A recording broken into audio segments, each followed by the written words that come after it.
সে চেয়েছিল একটি সত্যিকারের প্রেমের কবিতা লিখতে।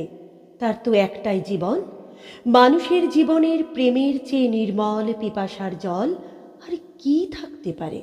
সে আরও অনুভব করত প্রেমই কবিতার প্রাণ, তার শব্দ, তার ধ্বনি, তার মন্ত্র। কিন্তু তবু তার কবিতা একটার পর একটা, তার নিজের লেখা কবিতা, কি প্রেম, কি জল, এমনকি পায়ের নিচের শক্ত মাটি পর্যন্ত খুঁজে পেল না। কবিতার জন্য তার দিবস ও রজনীর জাগরণ, যা ছিল তার জীবনের কঠিনতম সত্য, প্রেম নয়। তাকে বারবার অপ্রেমের দারুণ আগুনে ছুঁড়ে দিয়ে বলতো, এখানেই তোর পরিশুদ্ধি। এই যে আগুন, মানুষের পৃথিবী, আগে তার খিদে মেটা। তোর সমস্ত কবিতা, তোদের সমস্ত কবিতা সে তার ক্ষুধার্ত জিভ দিয়ে চেটে খাবে। তুই মূর্খ, জীবনের পাঠ এখান থেকেই শুরু কর।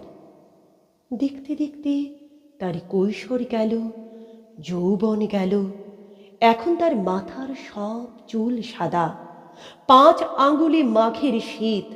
মাঝে মধ্যেই রাত দুপুরে ঘুমোতে না পারার যন্ত্রণায় সে চিৎকার করে উঠত, আমি একটি প্রেমের কবিতা লিখতে চাই, মাত্র একটি প্রেমের কবিতা।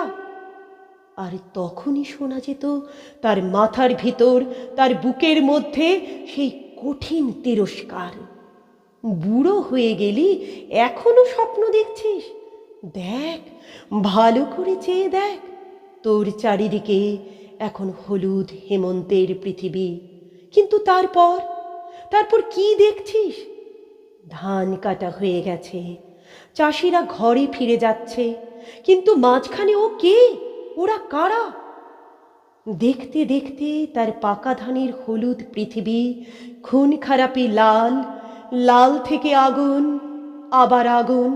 আগুন, তুমি আমাকে সারা জীবন ধরে পুড়িয়েছ, কিন্তু আমি তো শুদ্ধ হলাম না, শুধু পুড়ে গেলাম।